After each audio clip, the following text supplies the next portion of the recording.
Abra sua Bíblia comigo, livro de 1 Reis. 1 Reis, capítulo 17.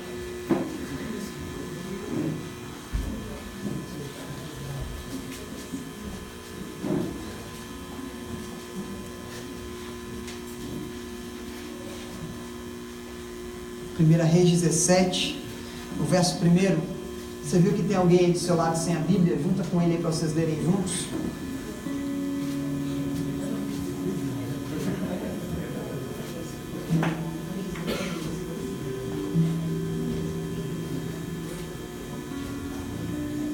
Verso 1 diz assim: Então Elias, o tisbita, dos moradores de Gileade, disse a Acabe: Vive o Senhor Deus de Israel, perante cuja face estou, que nesses anos nem chuva nem orvalho haverá, senão segundo a minha palavra.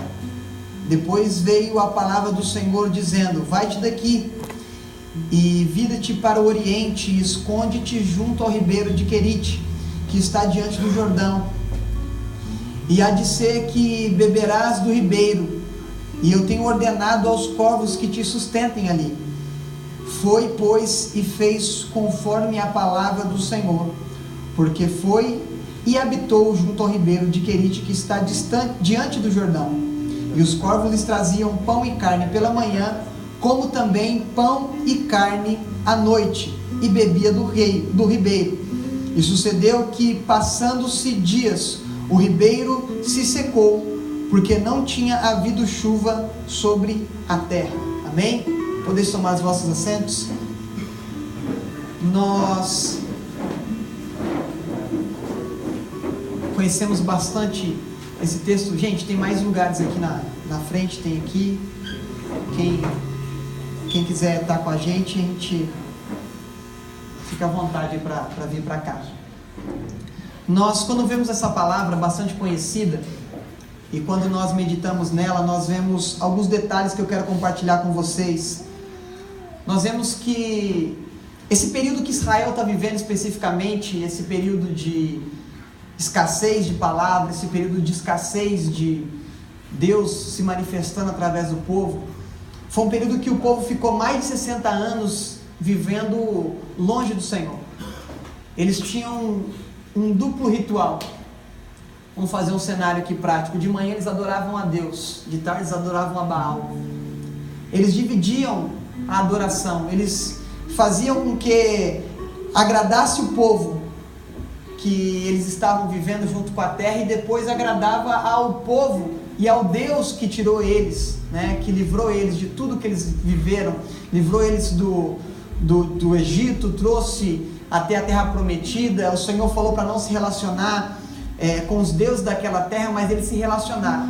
E esse período que nós estamos lendo aqui, existia um rei chamado Acabe. O interessante é que, se você for analisar todas as histórias, você vai ver que no livro de Reis vai dizer assim: e fez o que era mal aos olhos de Deus. O rei fulano de tal fez o que era mal aos olhos de Deus. Quando chega em Acabe, tem um destaque para Acabe. Não contente em somente fazer mal o que era aos olhos do Senhor, ele casa-se com uma mulher chamada Jezabel, que era princesa, né, dos sidônios, né, do povo. E aí, quando ele casa-se com Jezabel, Jezabel traz consigo os deuses que ela servia na terra que ela morava. Ela traz para Israel uma idolatria ainda maior. Nós vamos estudar ainda aqui na Escola do Reino, nós vamos estudar o reino unido, o reino dividido. Mas esse tempo aqui, o reino já estava dividido. Existiam 10 tribos que constituíam o reino do norte, que era Israel, e 2 tribos que constituíam o reino do sul, que era Judá. E nós vemos que a idolatria foi trazida por Jeroboão, porque ele ficava com receio de que os povos que estavam nessa tribo do sul, que tinham o templo, que tinham o local da adoração, que tinha um momento ali em Jerusalém, que eles podiam adorar, ele ficou com medo das 10 tribos que ele cuidava descer para Jerusalém e se aliar com o povo de Jerusalém, e ele perdeu o trono. Ele colocou alguns postes ídolos em Betel e em Dotã. Então ele instaurou a idolatria. A idolatria veio a cada dia fluindo no meio do povo de Israel. E agora nós vemos que existe uma adoração a Baal, uma adoração a Azerá instaurada em Israel. E esse povo está distante, cada vez mais distante de Deus, porque nós não podemos nunca agradar a dois senhores. A um nós agradamos e a outro nós aborrecemos. Não pode da mesma fonte sair água doce e salgada. E era o que estava acontecendo com Israel. E o que me chama a atenção é que no meio desse contraste, no meio desse paralelo que estava acontecendo em Israel, o capítulo 17 começa dizendo: então Elias o tisbita, dos moradores de Gileade, disse a Acabe: vive ao Senhor Deus, o Deus de Israel, perante a face estou, que nem chuva nem orvalho haverão, senão segundo a minha palavra. Dois destaques aqui. Elias o tisbita. Se você for procurar a cidade de Tisbé hoje no mapa, ela não existe. Ela não tem mais registro. Você não vai conseguir encontrar. Era uma região minúscula, uma cidade minúscula que ficava na região de Gileade. Gileade nós já vimos e já estudamos que tinha uma especiaria muito peculiar, que era um bálsamo que era utilizado para curar as feridas. O Senhor, no meio desse cenário caótico, o Senhor levanta um homem que vem dessa região, que tem uma especiaria muito específica, para curar uma nação que estava doente, uma nação que estava na idolatria, uma geração que estava distante de Deus. O Senhor levanta esse homem, e o interessante é o significado do nome de Elias. Elias significa: o meu Deus é Jeová. Elias, ele não recebe uma credencial para entrar no palácio. Elias não recebe um salvo-conduto para entrar e fazer o que ele quisesse no palácio. Elias simplesmente entra no palácio. E quando a gente ouve Elias aqui, em português a gente ouve Elias. Mas quando chegava na porta, as pessoas ouviam: meu Deus é Jeová, está entrando. A gente aqui no Brasil, Daniel, que significa Deus é meu juiz, a gente entende como Daniel. Lá em Israel é Deus é meu juiz. Então nós acostumamos com a pronúncia do nome, não com o significado do nome. E lá em Israel eles estavam ligados com o significado do nome.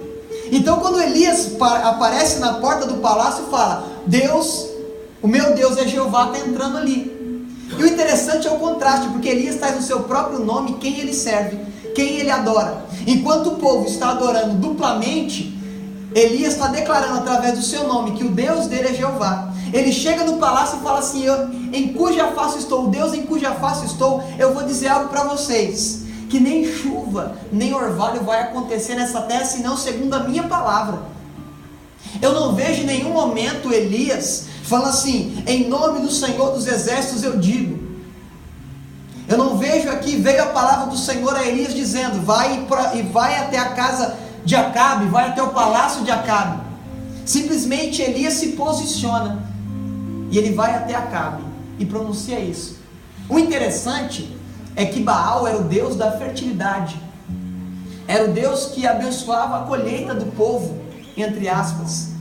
O interessante é que Elias, ele vai na contramão do que está acontecendo, porque se Baal é Deus, então se eu jogar essa palavra, Baal vai providenciar que a colheita continue funcionando, Baal vai continuar fazendo com que chova.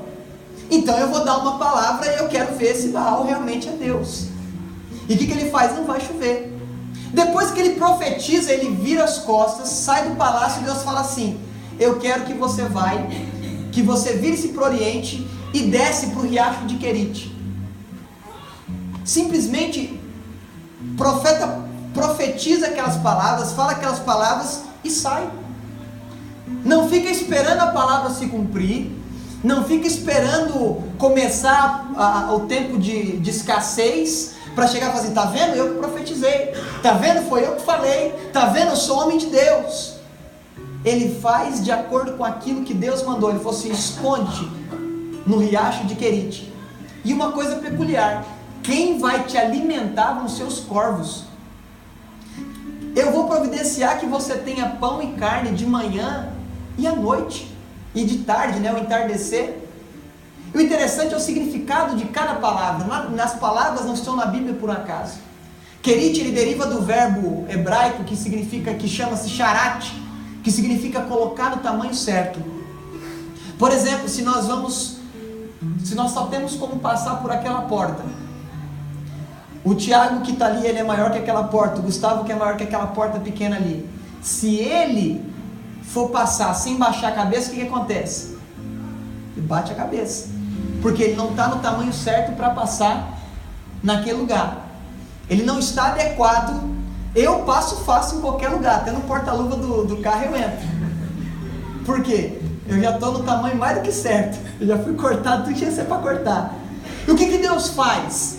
Na nossa trajetória com Ele muitas das vezes vai nos levar para lugares como Querite, que são lugares para nos colocar no tamanho que Ele quer que nós estejamos. Deus não quer que a gente esteja maior do que a gente tem que ser, e nem menor do que a gente tem que ser. Porque se a gente estiver maior do que o que a gente tem que ser, a gente está cheio de soberba, dizendo, eu sou bom, eu sou merecedor da graça, eu faço e aconteço, quando eu prego o fogo desce, eu coloco a mão, a pessoa é curada. Eu estou maior do que o que eu deveria estar, porque eu estou vivendo de acordo com aquilo que Deus não quer que eu viva. E muitas das vezes a gente está muito pequeno, no sentido, eu sou o verme do carrapato, como dizia Marco Feliciano. A gente não é para ser mais e nem para ser menos, porque humildade não é pensar menos de si. Humildade é pensar menos em si, é eu pensar menos em mim mesmo, mas não deixar de saber quem eu sou. Eu não posso ter falsa modéstia e também me depreciar fingindo que eu sou humilde. Nós temos que entender que o nosso relacionamento com Deus, ele não é um relacionamento em que eu engano Deus, porque eu posso até enganar o Danilo, que eu conheço há muito tempo, desde criança. Eu posso enganar ele fácil, mas Deus eu não engano, porque algumas palavras minhas podem fazer com que ele entenda que é verdade, mas Deus ele entende dentro de mim que não é verdade. Então não adianta eu querer mexer com Deus, que eu não consigo enganar. E o que acontece? Deus leva Elias para Querite, para colocar Elias no tamanho certo. Ele tira Elias dos holofotes, porque Deus, quando Ele vai nos restaurar e deixar no tamanho que Ele quer que nós estejamos, Ele nos tira de cena muitas das vezes. Ele nos tira daqueles holofotes, daquele glamour. Ele nos tira dos holofotes para nos tratar. E esse tratamento nem sempre é legal. Por quê?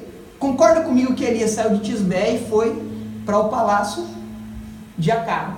Chegando lá no palácio de Acabe, o que ele faz?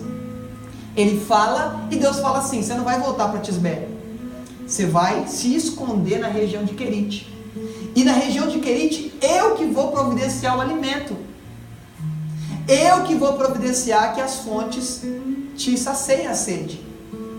Quando a gente sai de algum lugar que nós temos o controle, para um lugar que Deus controla, nós experimentamos o cuidado de Deus. Nós muitas das vezes estamos acomodados em um lugar que eu controlo tudo. Eu tenho dinheiro para pagar todas as contas. Eu tenho um emprego que eu tenho todos os benefícios. Eu tenho uma carreira de sucesso. Então eu cuido de cada detalhe. E muitas das vezes Deus permite algumas coisas para nos mostrar que depender dele é a melhor coisa que tem. Eu estou passando por Querite já faz uns 3 anos. O Querite demorado, eu quero logo passar Sarepta, mas o Querite não passa. Porque quando eu saí da empresa que eu trabalhava, eu já compartilhei com vocês aqui, e não é depreciando o cenário que eu estou vivendo, ou querendo me dar um de coitado, não, eu sou muito mais feliz agora. Eu ministrei ali em São José dos Campos, que eu falei que eu sou mais feliz do que o Neymar, porque eu queria jogar bola, mas eu não pude jogar bola. Mas eu sou mais feliz do que o Neymar hoje. Eu tenho mais felicidade que o Neymar. Você conhece o Neymar? Não conheço, mas eu sou mais feliz que ele. Porque eu sei que se eu fosse um jogador de futebol, eu não viveria aquilo que Deus quer que eu viva. Então eu sou feliz quando eu vivo o que Deus quer que eu viva. Quando eu abri mão do emprego, que eu tinha todos os benefícios, já disse aqui para vocês, tinha um salário maravilhoso. Eu abri mão desse emprego, comecei a ir para Querite.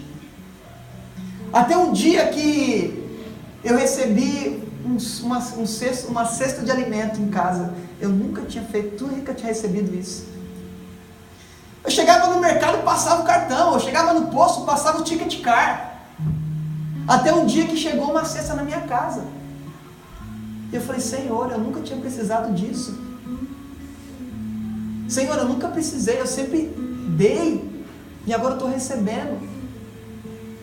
E aquilo, ao invés de me achar a pior pessoa do mundo, eu fiquei contente com aquilo que eu estava recebendo. Eu era orgulhoso demais. O Senhor começou a me quebrar, o Senhor começou a macetar. E eu falei, Senhor, mas por que tudo isso? Porque você não vai dizer para o próximo que é frescura quando ele está passando por necessidade. O Senhor muitas vezes vai nos levar em um cenário que nós vamos ter que presenciar algumas coisas que nós nunca presenciamos em nós mesmos, para valorizar o sofrimento do outro. Nós começamos a passar por vários apertos, várias aflições, várias provas, e em cada uma dessas eu valorizava mais o relacionamento com Deus. Quando eu passava o cartão no mercado e nem sabia quanto é que tinha dado a compra, e agora eu tinha que ver o que eu ia comprar, colocando no tamanho certo. Porque às vezes a gente está grandão demais, às vezes a gente está autossuficiente demais. Aí o que ele faz? Agora o alimento quem vai te dar sou eu. Agora a água quem vai te dar sou eu. Agora sou eu. Vendi carro, fiz muitas coisas para equilibrar a renda, aperta daqui, aperta de lá. Mas hoje eu vivo um relacionamento muito maior com Deus, na dependência dele, do que na minha dependência. Porque eu entendo que quando eu dependo dele, tudo que eu vou fazer eu pergunto para ele. Eu posso ter o dinheiro para fazer tudo, mas agora eu pergunto para ele se é aquilo que eu tenho que fazer com dinheiro. Eu começo a não mais ser mesquinho e de achar que é frescura quando alguém está passando por dificuldade. Porque muitas vezes a gente fica insensível e o Senhor nos traz para um patamar de sensibilidade para nós sentirmos a dor do outro. O Senhor vai nos fazer muitas das vezes menores para Ele ser maior em nós. O Senhor vai nos colocar em tamanhos minúsculos. E nós vamos falar assim, mas como é que pode isso? É porque a glória não é do vaso, é do oleiro. A excelência é do vaso, não, a excelência é do oleiro. A excelência do que Deus colocou dentro de nós nem é nosso. Porque nós só somos um recipiente onde a glória de Deus foi colocada dentro para a gente manifestar. A glória continua sendo dele. Nós não somos nada, nós não temos nada, é Ele que nos deu. E quando Ele vai colocando cada vez menor, é que nem Gideão. Quantos que Gideão ajuntou para guerrear contra os midianitas? 32 mil. Com quantos homens Gideão venceu os midianitas? Quantos? Deus colocou no tamanho certo. Deus colocou no tamanho que precisava. Por quê? E os 300 nem colocaram a mão na massa tanto assim, porque os midianitas mataram a si mesmo. Eles só tiveram que quebrar o cântaro, acender a tocha já estava acesa e tocar a buzina. O Senhor fez tudo o que precisava, porque Deus ele mostra para nós que não é na força do nosso braço, é por Ele. Nós vamos sempre voltar para Ele, porque nós somos totalmente fracos. Nós somos totalmente dependentes. Então Deus vai nos levar num lugar de dependência para nós entendermos e valorizarmos a presença dEle mais do que a nossa presença. Porque quando você chega, eu vou contar aqui algo. Eu congreguei um tempo na Debras, e o estacionamento ali dos pastores é restrito. E eu tinha um SUV, e eu não era pastorzão no Brás. Aí eu falei com a Carla assim, eu vou embicar o carro aqui, eu vou entrar, você vai ver. Cheguei, já cheguei cantando pneu, já virei, entrei, já coloquei a cancela, o irmão já levantou assim a cancela, já coloquei o carro lá dentro, indo com os pastorzão, não tinha lugar no estacionamento. Aí eu falei, amor, sabe por causa disso? Só por causa do carro. Porque desce eu do carro, que diferença vai fazer? A minha presença era insignificante, o importante ali era o carro. O carro chamou a atenção, eu entrei, já... O irmão falou, ixi, deve ser filho de alguém, deve ser, né? Já abriu o portão. Por quê? Só pela forma com que eu me impus. Mas se eu desço do carro e ele pede a credencial, eu estava na roça. Por quê? A presença nem sempre vai ser importante. A minha presença. O importante é a presença dele em mim que vai fazer a diferença.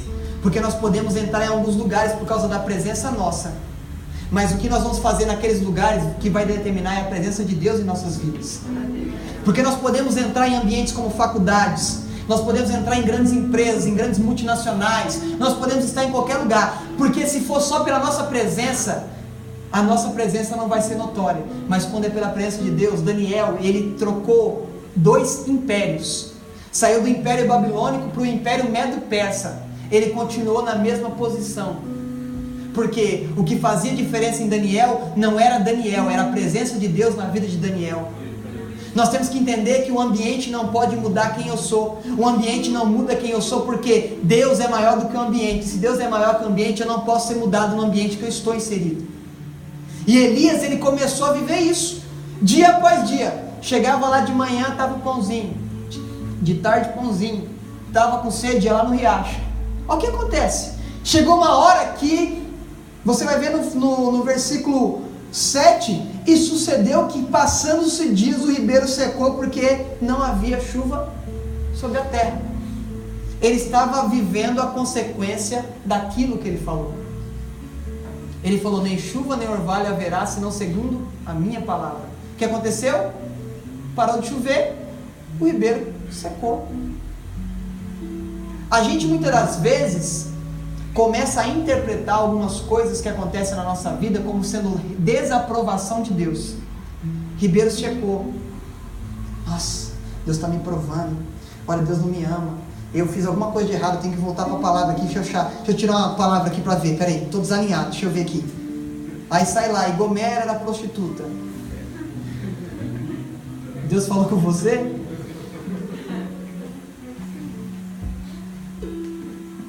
Nós temos que entender, ter um relacionamento com Deus ao ponto de nós entendermos o que Deus está fazendo conosco. Ribeiro secando, não é porque Deus chegou e falou assim, ó, você é ruim, você não presta, você foi desaprovado. Ribeiro secando aqui significa que eu tenho que ir para um novo estágio. Significa que eu tenho que viver coisas novas. Ribeiro secando não quer dizer, meu Deus do céu, eu decepcionei a Deus, eu acho que eu comi demais na última vez, ele secou o ribeiro. Não fica tentando fazer coisas racionais para coisas que são espirituais. Não fica querendo naturalizar algo que é espiritual, porque o Senhor falou assim, eu vou fechar o ribeiro, porque eu tenho algo muito maior para você, Elias. Deus está fechando algumas coisas na nossa vida, não é porque você pecou, porque olha, eu não dei o dízimo, nossa, secou o ribeiro secou. Não é pela minha força, não é pelo meu merecimento. Eu tenho que entender os processos. Deus fala assim, secou o ribeiro. Aí o que acontece? Então veio a palavra do Senhor dizendo, levanta-te e vai para Sarepta. Nesse momento, na Gazeta de Israel estava lá, procura-se Elias, vivo ou morto. No jornal Estadão de Israel estava lá, recompensa para Elias. Para quem entregar Elias, vivo ou morto? Porque Acabe já estava querendo acabar, Acabe queria acabar com Elias. Queria acabar com Elias. Por quê? Você vai ver que Acabe tinha um apelido para Elias. O apelido de Acabe para Elias era perturbador de Israel. Ele estava furioso porque o que ele estava fazendo, o reinozinho dele, a organizaçãozinha dele estava falindo. Porque agora o povo estava clamando para Baal e cadê a chuva? Agora o povo está lá sentando na mesa de Jezabel e cadê a chuva? Não tinha chuva. E ora para Baal, e reza para Baal, e faz alguma coisa para Baal, e nada de chuva. Eu tenho que pegar esse perturbador de Israel, porque foi ele que trouxe essa perturbação para Israel. Não, foi Israel mesmo que buscou isso para si. E ele vai para Sarepta. E quando ele chega em Sarepta, Deus fala assim, eu vou ordenar que uma viúva, pensa, a viúva sustentar um profeta. Pensa no cenário. Aí ele chega na porta da cidade de Sarepta, tem uma viúva catando cavaco, catando gravetos ali para fazer a última refeição da vida. E aí ele vira para essa mulher e fala assim, vê um pouco de água aí, eu estou há vários dias caminhando no deserto aí, eu tô cansado. Aí ela vai buscar água. Quando vai buscar água, ele fala: não, mas faz um bolo para mim também, faz um pão para mim. Aí ela fala: meu Senhor, o Senhor não sabe o que eu estou vivendo. Aí começou o testemunho. Eu estou pegando esses gravetos aqui, esses cavacos aqui, esse pouquinho de lenha, para cozinhar o último bolo para mim e para o meu filho, para que nós comamos e morramos. Deus fala que vai usar essa viúva para te sustentar, e ela fala: teu último bolo eu vou comer e vou morrer. E aí? E aí? Se coloca no lugar de Elias. O cenário está favorável ou não?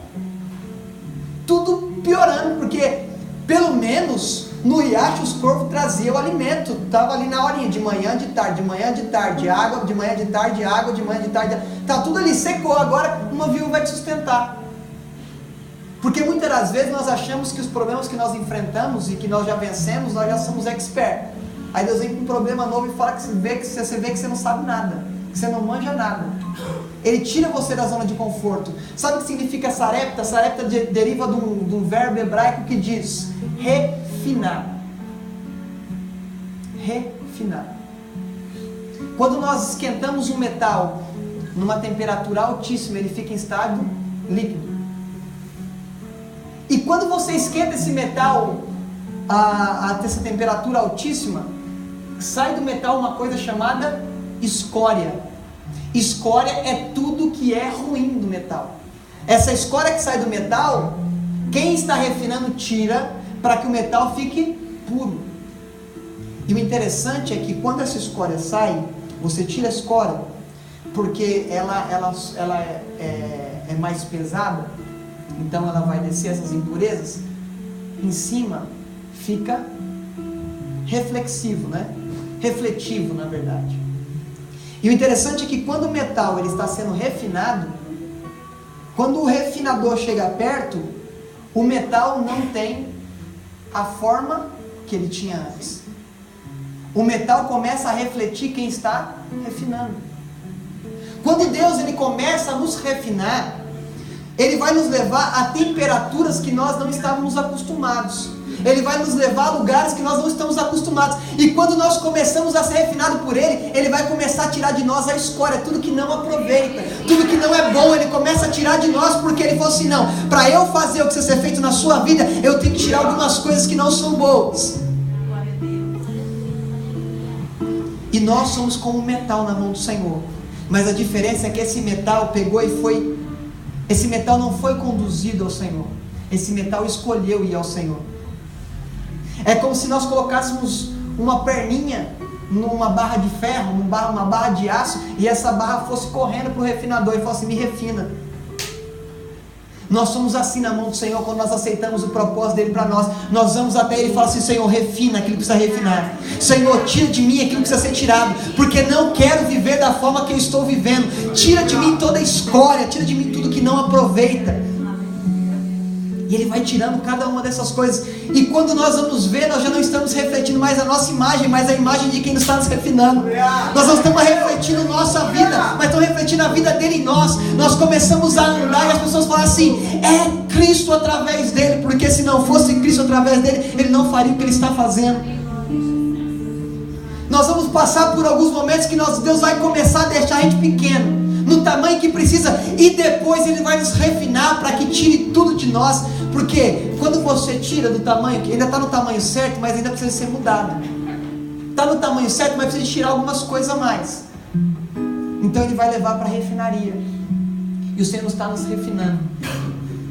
Porque não adianta nós estarmos no tamanho certo, mas refletindo a nós mesmos. Não adianta nós estarmos no tamanho certo, mas fazendo a nossa vontade. Não adianta nós estarmos no tamanho certo e fazermos o que nós queremos. Porque o metal, quando ele é esquentado na temperatura, ele fica no estágio líquido, e depois ele vai tomar o formato que o refinador quer que ele tome. Ah, eu quero que faça um portão de aço, eu quero que faça um corrimão, eu quero que faça... O formato agora quem define é quem refina. O formato não sou eu que defino mais, porque até então eu cheguei em um formato na presença do refinador. Depois que eu entro na presença dele, eu vou ficar do formato que ele quer que eu fique. Eu não vou mais tomar o meu molde, eu vou me moldar ao que Ele quer que eu seja moldado. Porque tudo que há dentro do meu coração necessita ser mudado. Porque tudo que há dentro do meu coração necessita mais dEle. Eu começo a entender e ter uma intimidade com Ele e falo assim: Senhor, o que o Senhor quer que eu seja? Eu falei de corrimão. O que o corrimão serve numa escada? Para que você não caia, para que você não tropece. O corrimão tropeça? Quem que tropeça? É a pessoa que ou não segurou no corrimão, ou que se distraiu e escorregou e caiu. Mas se você está tropeçando, qual que é a primeira atitude que você faz? Você já? Ou seja, se nós somos um corrimão nas mãos do Senhor, nós vamos servir de suporte para que pessoas não caiam. Porque o molde já não sou mais eu, é Ele que moldou, porque Ele sabe para o que eu vou servir. Eu não importo se eu vou ser corrimão, se eu vou ser tripé, se eu vou ser suporte de caixa, se eu vou ser porta. O interessante é o que eu vou ser, vai ser usado para o propósito eterno dEle. Porque essas portas aqui, quando a gente fecha, servem para o quê? Para dar segurança.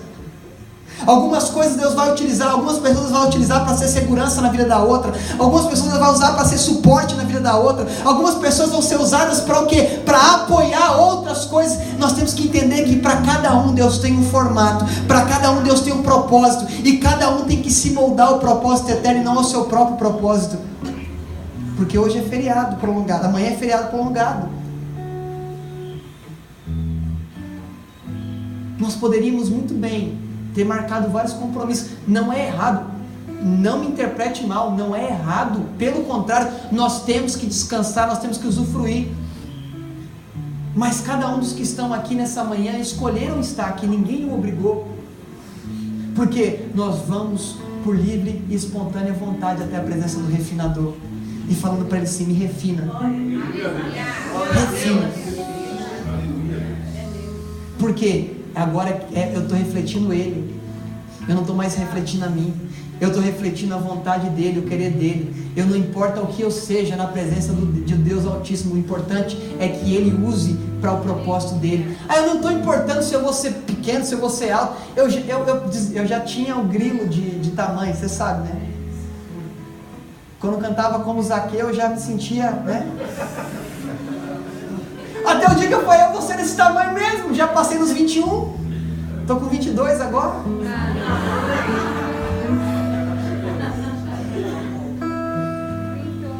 Eu já desencanei, eu não vou crescer mais.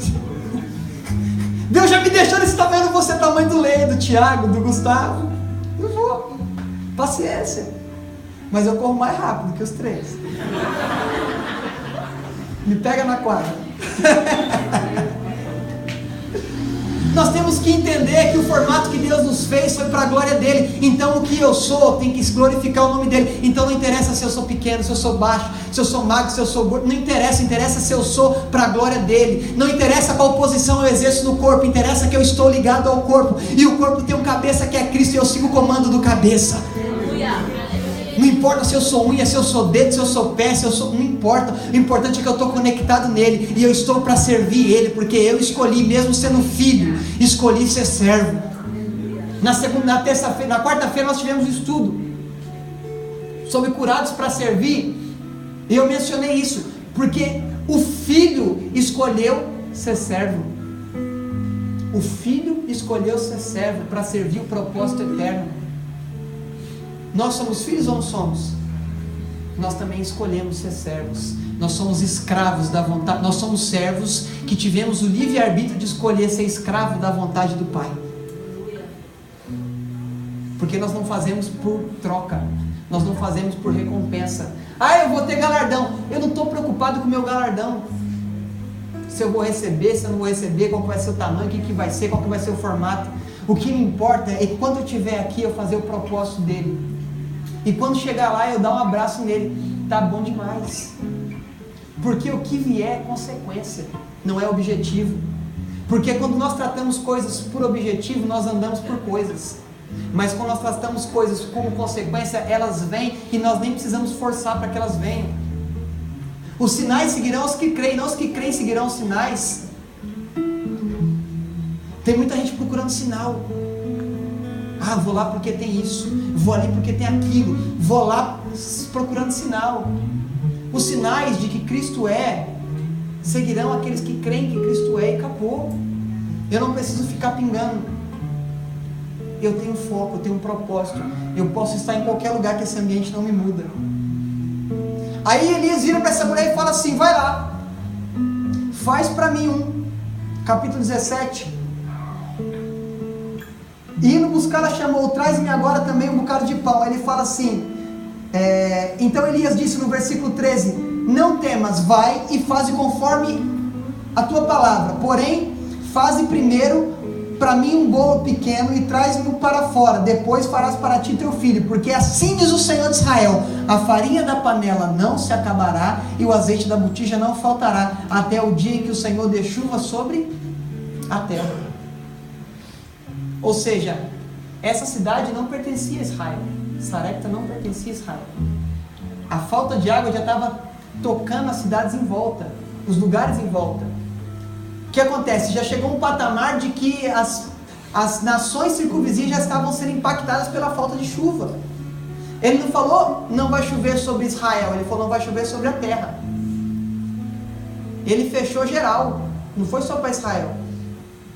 E o que acontece? Depois que ele faz isso, essa mulher que já estava sofrendo reflexo, não dava para plantar mais, porque para plantar precisa de chuva, já estava ali escasso, já acabou os recursos, viúva. Nós vemos no capítulo 4 de 2 Reis, que uma viúva lá chegou, que o marido deixou a dívida, enfim. Você vai ver viúva na Bíblia, você vai ver Noemi lá, que teve que pedir para Ruth catar a espiga lá, as espigas que caíam, enfim. Nós vamos ver que o cenário para a viúva, nem sempre, a viúva que deu tudo que tinha apenas moedas, você vai ver que o cenário de viúva nunca vai ser favorável. E ainda a viúva que não tinha mais chuva na terra, era pior ainda. Aí ele fala assim: não, vai lá e faz isso para mim primeiro, e depois sai para você e seu filho. E não vai acabar. Por quê? Enquanto não houver chuva nem orvalho sobre a terra, você vai ter azeite na botija e farinha na panela. Ou seja, aquilo que você falou que você ia comer e morrer, é o que você vai comer e viver. Deus muda totalmente a sentença, porque ela falou assim: eu tenho só um pouquinho de azeite na botija e um pouquinho de farinha na panela, eu vou comer e vou morrer. Aí ele vai falar assim: você vai comer e vai viver até que a chuva venha.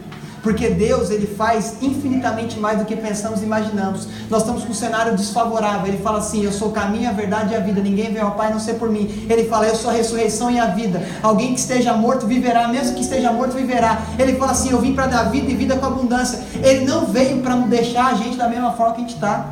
Ele nos ama do jeito que nós somos, mas não se contenta em deixar da forma que nós somos. Aquela viúva experimentou o cuidado de Deus a cada dia. Aí o que acontece? Acontece alguma coisa negativa na casa da mulher. O que ela fala? Vai reclamar com o profeta. Estou comendo por causa do quê? Da palavra do Deus que usou o profeta. Mas agora deu ruim, é o quê? A culpa é do profeta, a culpa é do Deus do profeta. Porque quando a gente não tem relacionamento com Deus, a gente começa a culpar Deus por coisas naturais que acontecem na nossa vida, e muitas vezes nós verbalizamos, porque ela sentenciou que eles morreriam. Ela liberou a palavra. Ela estava recolhendo aquilo que ela plantou. E a culpa é de quem? Por acaso você veio para minha casa aqui para trazer o furor de Deus contra a minha vida? O interessante é que Elias não argumenta com ela.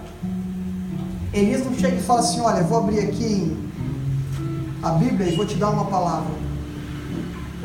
Elias não defende Deus, porque eu não preciso defender Deus, eu preciso manifestar Deus. Porque Deus não precisa de advogado, Deus precisa de filhos que manifestem a vontade do Pai. Eu chego e manifesto Deus através do quê? Ele não faz uma oração de 5 horas. Ele não começa: excelso, magnânimo, Senhor de toda a terra, em tua presença estou, quero te mostrar que eu sou filho, olha, quero te mostrar que eu disse para Acabe, e vai, até muda a entonação de voz, não, ele fala: Senhor, torna a voltar a alma, o fôlego de vida para esse menino. O menino ressuscitou. O menino ressuscitou. Aí eu te pergunto, até agora, volta aí de 1 Reis 17 para trás, aonde que alguém ressuscitou? Alguém na Bíblia? Volta aí, vê se tem alguém fazendo isso. Vê se tem algum caso de alguém que ressuscitou. Vê se tinha um manual dizendo lá na lei de Moisés, para ressuscitar alguém você tem que fazer isso, isso e isso. Não tem. Porque quando nós vamos para níveis maiores em Deus, nós vivemos coisas maiores em Deus. Nós começamos a fazer coisas que ninguém fez. Nós começamos a experimentar coisas que ninguém experimentou. Não é porque nós somos bons, é porque nós estamos sendo refinados. Nós estamos sendo moldados. E quando nós estamos sendo moldados, nós refletimos Ele. E quando nós refletimos Ele, nós vivemos coisas que nós nunca vivemos. Porque a vontade dEle é maior. Ele ressuscita o menino. Ressuscita o menino. Aí depois veio a palavra do Senhor e disse: vai e apresenta-te a Acabe. Veio a palavra do Senhor e vai. Veio a palavra do Senhor e vai. A palavra do Senhor não é para a gente ficar parado. A gente recebe a palavra do Senhor não é para ficar parado. Olha, eu recebi uma palavra maravilhosa. Oh, como é bom ouvir a voz de Deus. Não. É para movimentar. É para eu andar, porque a palavra vai dizer assim: não foste vós que escolhestes a mim, mas eu escolhi a vós, para que vades e dê fruto, e o fruto permaneça. Ou seja, eu não posso receber algo e ficar em mim. Deus não nos chamou para ser represa. Deus nos chamou para ser rio que flui. Represa fica parada assim, só abre quando alguém... Se você pagar, você tem água na sua casa? Se você não pagar, você tem? Deus não chamou para nós cobrarmos para fluir. Deus nos chamou para fluir. Fluir sem restrições. A palavra fala que por onde o rio passava, tudo transformava, vivificava aquele rio que nós vemos em Ezequiel. Nós temos que ser esse rio que aonde passa a vida, aonde passa restaura. Nós não temos que represar aquilo em nós. Aquilo que eu recebo eu tenho que compartilhar, não posso ficar parado. Agora você vai para Acabe, vai se apresentar a Acabe. No meio do caminho ele encontra com Obadias.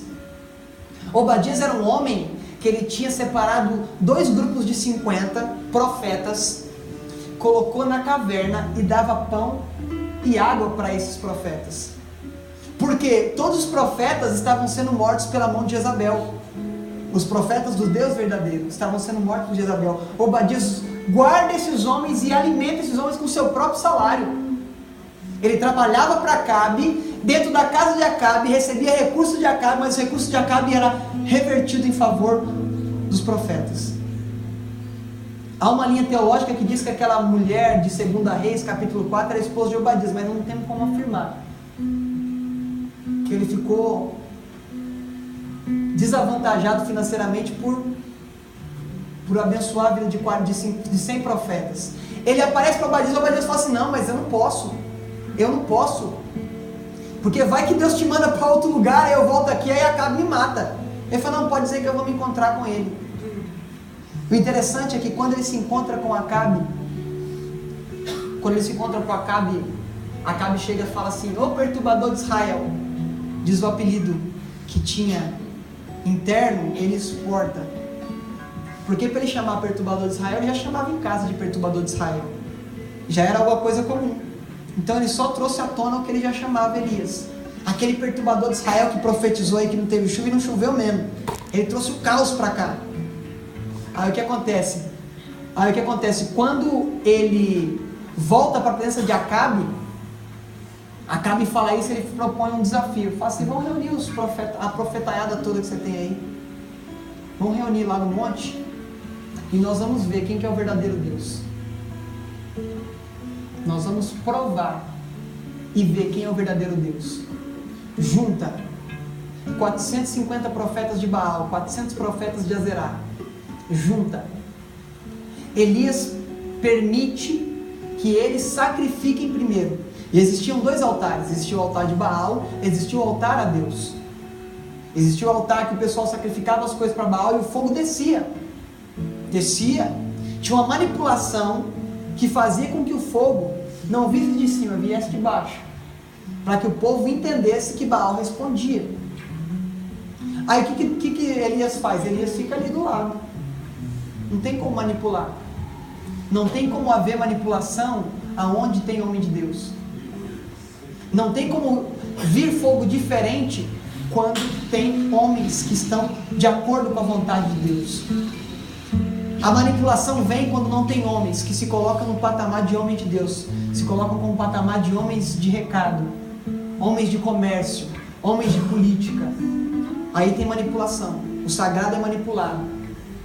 Aí o que acontece? Tá lá e se corta, e clama, e grita. Aí Elias dá um de Cláudio Duarte, Elias Duarte. Ele fala, grita mais alto aí, porque deve estar viajando, não vai ouvir. Ele deve estar dormindo, grita mais alto aí. Elias Duarte, o Cláudio Duarte foi a primeira inspiração dele, foi o Elias, tirador de sarro. Aprendeu com ele. Já Eliseu, se tirasse sarro de Eliseu, ele mandava matar, a ursa comer. Tinha um que era sarrista e outro que não gostava de sarro. E quando a gente vê isso aí, a gente vai ver que os profetas estão lá, já o tempo estava rolando e nada acontece. Aí o que Elias faz? Falou assim, acabou o tempo, chegou, agora é minha vez. O interessante é o que Elias faz. Como eu disse para vocês, o reino estava dividido. O que Elias faz? Ele pega 12 pedras, une as 12 pedras, coloca o altar em ordem. O que Elias faz? Tem 10 tribos para cá e 2 tribos para cá, e eu vou unir. Porque como diz o salmista, quão bom e quão suave é que os irmãos vivam em... Ele faz a unidade, ele ordena o altar, porque não adianta eu querer sacrificar ao Senhor se meu altar não estiver em ordem. Não adianta eu querer oferecer ao Senhor o sacrifício se o meu altar não está em ordem, se o meu altar não está unido ao meu irmão. Não adianta eu andar e dizer que eu amo só com a boca, se eu não amo com o coração. Eu tenho que estar unido ao meu irmão e meu irmão unido a mim. Eu tenho que estar com o altar em ordem, porque senão é sacrifício de tolo. É só para inglês ver. Não é para agradar a Deus. E o que ele faz? Coloca o altar em ordem. Faz um rego em volta do altar. Enche de água. Na época de escassez, ele enche de água o lugar em volta. Ele fala assim: Senhor, só mostra para eles quem é o verdadeiro Deus. De novo não fez uma oração de 3 horas. Porque não é a quantidade, é a qualidade. Porque não adianta eu ficar com o joelho dobrado 3 horas falando para Deus abençoar Jesus.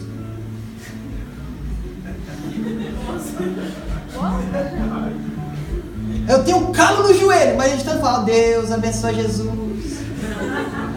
Que qualidade tem nisso? Eu tenho que ter qualidade naquilo que eu faço. Elias chegou e falou assim: Senhor, mostra quem é o Deus verdadeiro. Acabou. Quem tem relacionamento não precisa de provar que tem relacionamento através de selfies.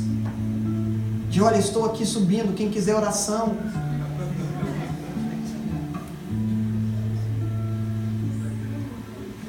Faça sem que os outros saibam, porque senão você está propagando você e não Cristo.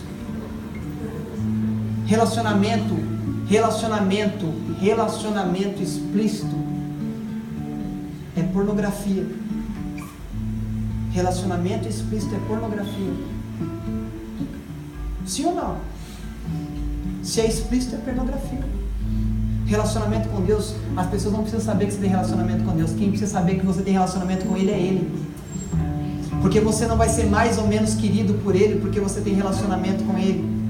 Você não vai ser mais ou menos querido por mim porque você tem relacionamento com Ele. Quem vai determinar quem você é Ele, não sou eu. Elias fala assim: só mostra. O fogo desceu, consumiu o sacrifício, tirou toda a água que estava em volta do altar. Tudo o que foi apresentado foi consumido, porque tudo que nós apresentamos para o Senhor, Ele não despreza. Tudo que nós colocamos no altar do Senhor como sacrifício, Ele não despreza. Por isso que Paulo vai falar assim: olha, lá no passado eles ofereciam cordeiro, agora oferecei os vossos corpos como sacrifício vivo, puro, agradável, que é o vosso culto racional. Ou seja, quando eu entro na igreja e não sou manipulado, eu estou prestando um sacrifício vivo. Quando eu entro para a igreja e não quero que a palavra fale com a minha alma, quero que a palavra ministre na minha alma, aí eu sou transformado, porque é um sacrifício vivo. Eu estou entendendo o que eu estou vivendo, porque o Espírito Santo de Deus não deixa ninguém enganado. O Espírito Santo de Deus não fala uma coisa de manhã e muda à tarde, porque eu me arrependi. Não, Ele faz tudo, e é que acontece do jeito que aconteceu, consumiu tudo.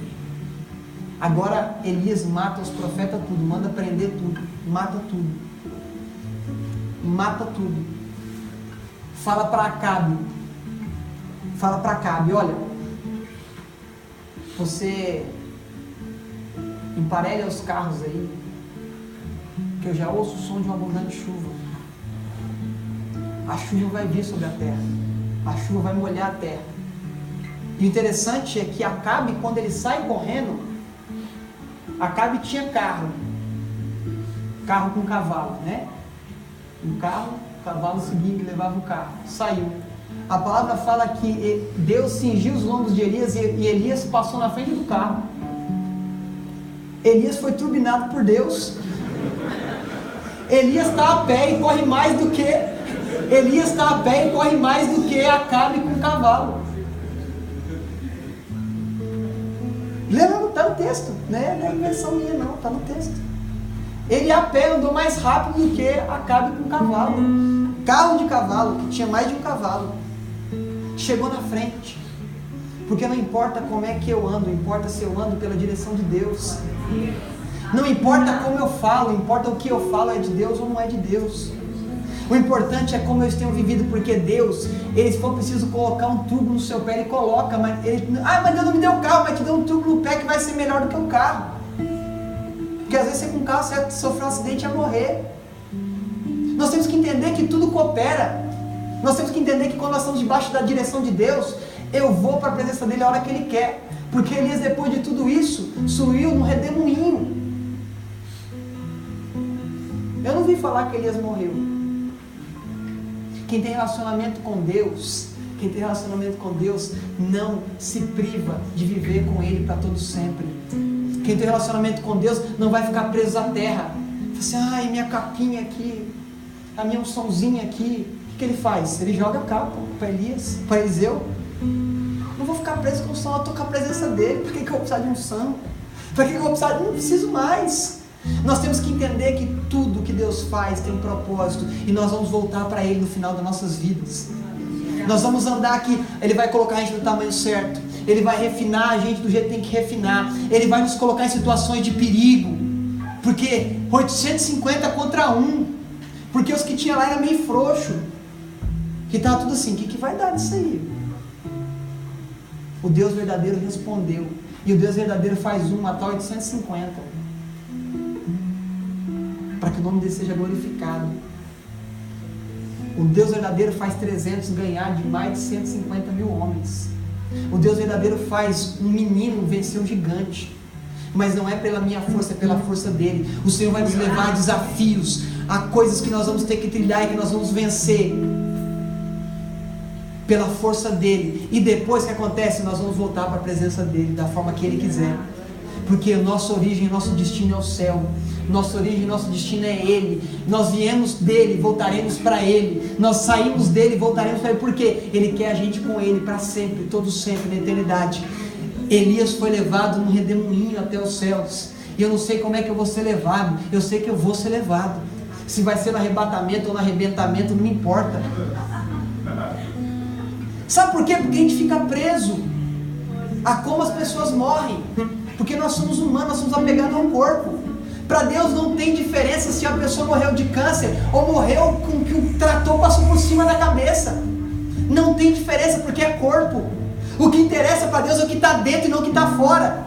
Então não interessa se eu vou ser arrebatado, se eu vou ser arrebentado, se eu vou ser... não interessa. O interessa é que quando eu fechar os olhos, eu abrir e voltar na presença dele. Não interessa o caminho que vai me levar até ele. O importante é que eu trilhe esse caminho até o final e poder dizer: eu combati o bom combate, acabei a carreira, mas guardei a fé. Paulo perdeu a cabeça, mas não perdeu o cabeça.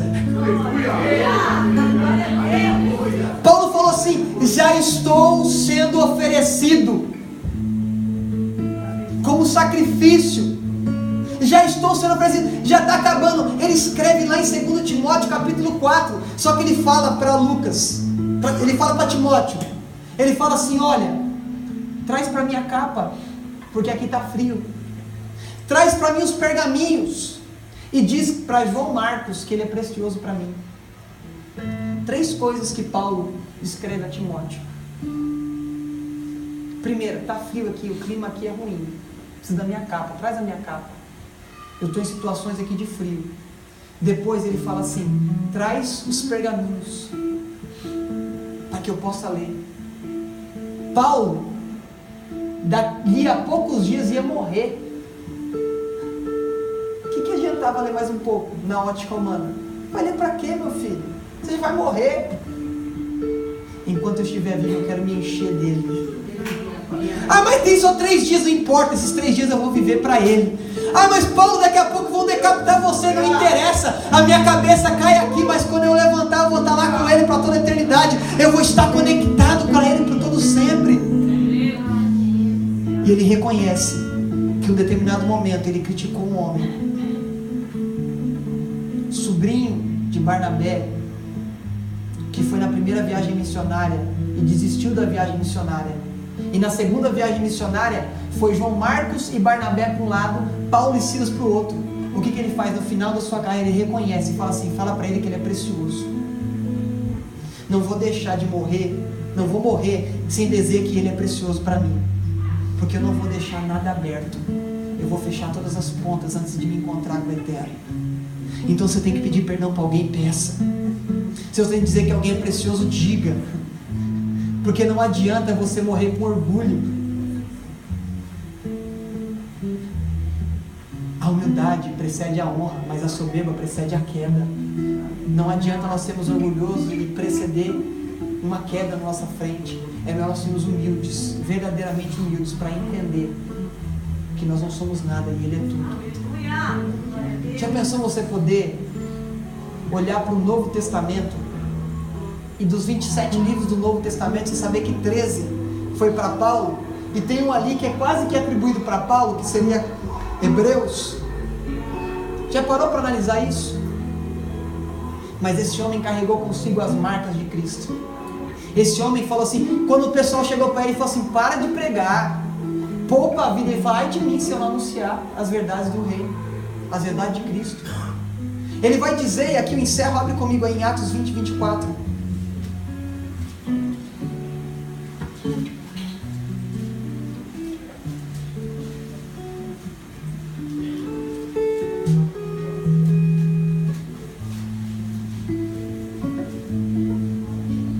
Atos 20, 24 diz assim: mas em nada tenho a minha vida por preciosa, contanto que cumpra com alegria a carreira e o ministério que recebi do Senhor, para dar testemunho do Evangelho da graça de Deus. Paulo está dizendo assim: minha vida é nada, eu não tenho ela por preciosa, a não ser que eu anuncie, a não ser que eu proclame, a não ser que eu manifeste o Evangelho de Cristo. A nossa vida é um vapor. A nossa vida é um vapor. Tiago vai dizer: o que é a vida? A vida é um vapor que hoje aparece e amanhã desaparece. É uma brisa que passa. Essa é a nossa vida aqui na terra, mas a eternidade nos aguarda. Como diz aquele hino antigo: lá verei meu pai, lá verei minha mãe, lá verei Pedro, Tiago e João. Mas ele vai dizer: mas primeiro eu quero ver o meu mestre e amar de todo o meu coração. Que nós possamos entender os processos. Nós estamos vivendo um processo. Nós estamos saindo de Querite para Sarepta. Nós estamos transicionando. Nós estamos vivendo, nós vamos viver algumas coisas novas no Senhor. Mas nós temos que estar preparados no tamanho certo. Não podemos deixar que nem que o excesso de humildade, pseudo-humildade, ou excesso de orgulho atrapalhe aquilo que Deus quer constituir com a gente lá na frente, porque senão você vai ficar comendo pão, carne e água a vida inteira e não vai viver aquilo que Deus quer que você viva.